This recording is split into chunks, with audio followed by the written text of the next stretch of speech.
Bapak Ibu sekalian, rekan-rekan, ini Puji Pujiono dari Rumah Resiliensi Indonesia. Senang bertemu kembali dan kami sangat merasa berkehormatan mendapat kesempatan untuk berbincang-bincang dengan teman-teman dari radio komunitas. Sebentar saya akan mengajak mereka untuk memperkenalkan diri sendiri. Setelah itu kita akan bertanya tentang apa itu radio komunitas, bagaimana dia berkaitan dengan pengurangan risiko bencana, dan apa kaitannya dengan Global Platform dan Rumah Resiliensi. Baik, kita mulai dari Mas Sinam, silakan. Namanya Mas Sinam dan apa yang dikerjakan? Baik, terima kasih. Nama saya Sinam Sutarno dari Jaringan Radio Komunitas Indonesia, salah satu organisasi yang beranggotakan 347 radio komunitas dari 18 provinsi di Indonesia. Salah satu peran radio komunitas adalah dalam upaya untuk pengurangan risiko bencana. Terima kasih. Baik, Pak Junichi, silakan Pak. Nama saya Junichi dari Jepang. Saya juga anggota radio komunitas di Jepang. Terus salah satu board member asosiasi radio komunitas dunia. Baik. Kemudian Mas Sukiman, silakan Ya. Mas. Selamat siang, nama saya Sukiman. Saya dari radio komunitas Lintas Merapi. Di Merapi ada juga Jalin Merapi. Saya mengelola radio komunitas khusus di emergensi Merapi. Baik. Sekarang kembali ke Mas Sinam. Mas Sinam, terkait dengan radio komunitas, tadi Anda menyebutkan bahwa salah satu bidangnya adalah pengurangan risiko bencana dan penanggulangan bencana. Tolong dijelaskan apa yang dilakukan oleh radio komunitas atau jaringan radio komunitas dalam hal penanggulangan bencana, Mas. Baik, terima kasih. Jadi kalau pertama tentang radio komunitas sendiri itu radio yang coverage area terbatas cuma 2,5 km, kira-kira satu desa atau mungkin beberapa desa saja.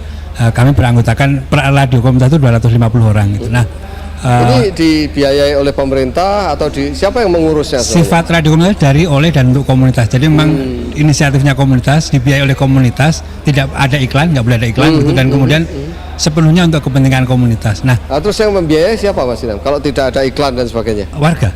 Oh, warga. Jadi, urunan sendiri. Kalau di radio komunitas itu para ujung tombak itu juga sekaligus ujung tombok gitu. Oh, ujung tombak dan ujung tombok ya. Bagaimana membiayai radio itu untuk kepentingan komunitas. Nah, dalam kaitannya dengan kebencanaan, banyak di antara radio komunitas itu ada di daerah bencana.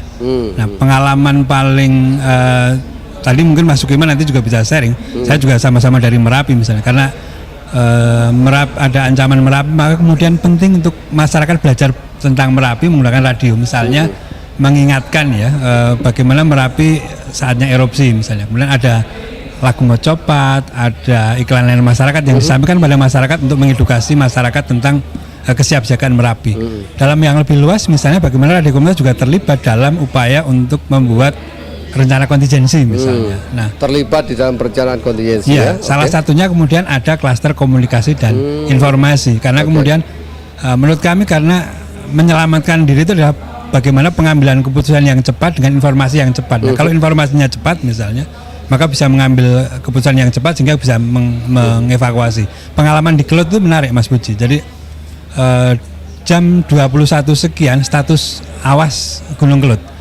Terus kemudian artinya harus segera evakuasi, dan dalam proses evakuasi 1 jam lebih 15 menit Kelut meletus dan orang sudah evakuasi. Artinya memang butuh waktu yang cepat untuk menyelamatkan diri, butuh informasi yang cepat. Terbukti di dalam kasus Kelut ya? dari sumber informasi yang tepat pula. Baik, Pak Junichi. Pak Junichi di Jepang radio komunitasnya berada di kota mana, Pak? Saya di kota Kobe, di tahun Provinsi Hyogo. Ya, Provinsi Hyogo. Tahun 1995 ada gempa besar terjadi. Ada gempa bumi yang besar di Kobe yang terkenal di kawasan Hyogo. Setelah itu, radio komunitas kami didirikan. 1 minggu setelah gempa bumi. 1 minggu setelah gempa bumi, radio komunitas didirikan.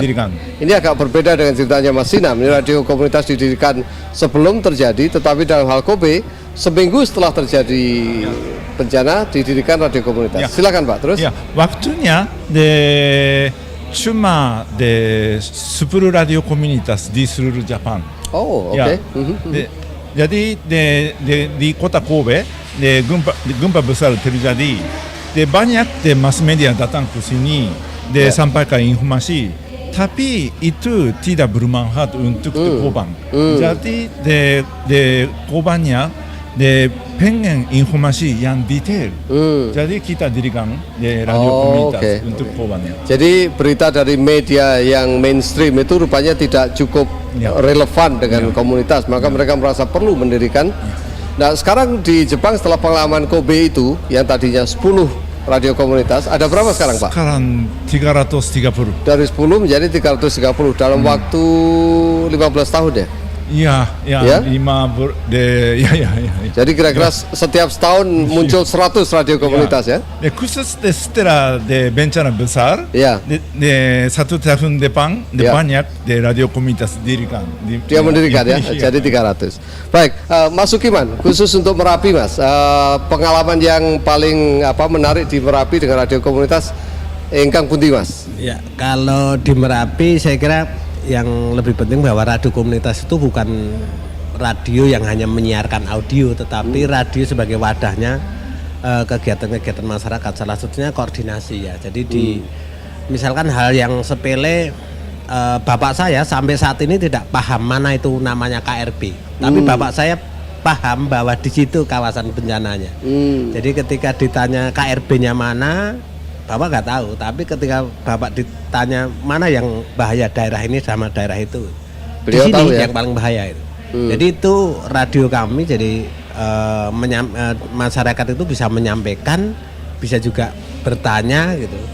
Terus di situ juga akan terjadi peran-peran yang muncul di masyarakat. Jadi itu yang saya rasakan. Dan kemudian saat ini di Merapi, kalau dulu kita melakukan evakuasi mandiri oleh radio juga, kemudian sekarang ini masyarakat sudah enggak lagi ngomong soal jalur evakuasinya kemana, tetapi bagaimana membangun ekonomi kemudian untuk menyiapkan segala hal Melalui radio juga? Iya, jadi kalau ada namanya konsep bersama yang hidup nyaman bersama ancaman di Merapi itu. Jadi orang nyaman bersama ancaman itu karena secara ekonomi siap, kemudian kalau ekonomi siap ya evakuasi udah pakai kendaraan sendiri, terus nyekolahkan anak agar paham tentang Merapi dan sebagainya, itu terjadi. Nah, itu diawali dari radio, dari ngobrolnya, dari saat menyiarkan karawitan, gamelan dan sebagainya itu. Di situ ada obrolan tentang bagaimana mensikapi gunung api Merapi. Seperti itu. Jadi nyaman bersama ancaman itu. Nyaman bersama ancaman ya Mas ya.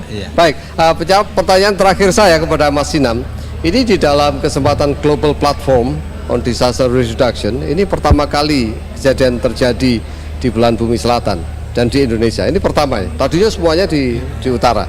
Kalau menurut Mas Sinam ini signifikannya apa untuk radio komunitas? Apa pentingnya untuk teman-teman Mas Sinam ini? Ya, saya kira bagi radio komunitas itu kan ini ya ruang belajar, ruang berdiskusi, ruang informasi bagi masyarakat. Nah, saya kira melalui event ini bagaimana kemudian gerakan informasi yang dibangun di komunitas untuk kesiapsiagaan itu bisa lebih kuat lagi misalnya. Karena tadi misalnya di Boyolali itu ada menarik Mas. Sekarang sudah terbentuk klaster komunikasi dan informasi yang anggotanya ada radio komunitas, radio swasta, orari, rapi, dan kemudian pegiat komunikasi itu yang memang berbasis komunitas. Nah, ketika informasi berbasis komunitas itu diperkuat dalam rangka kesiapsiagaan bencana, saya kira tadi proses pengambilan keputusan untuk mengevakuasi lebih cepat. Dan yang paling penting sebenarnya kita ini pelupa. Mungkin sekarang terjadi bencana, besok sudah lupa. Nah, radio komunitas bisa menjadi bagian dari pengingat misalnya, ya? Bahwa telah terjadi bencana dan mungkin akan terjadi, dan kita bisa menyiapkan diri lebih baik lagi. Saya kira begitu. Baik, terima kasih teman-teman sekalian. Ini adalah perbincangan kami dengan Persatuan Radio Komunitas dari Indonesia dan dari Jepang dalam kerangka kerjasama mereka, dan pesan yang disampaikan pada Global Platform adalah bahwa radio komunitas tampaknya menjadi salah satu pilar yang bisa tidak hanya melengkapi, tetapi dalam komunitas perdesaan menjadi salah satu pilar komunikasi yang juga menimbulkan pemahaman dan keputusan yang tepat dan cepat terkait dengan bencana. Teman-teman terima kasih atas waktunya dan ini Puji Pujiono dari Radio Komunitas dari Rumah Resiliensi Indonesia dan terima kasih, sampai jumpa di pembicaraan berikutnya. Terima kasih.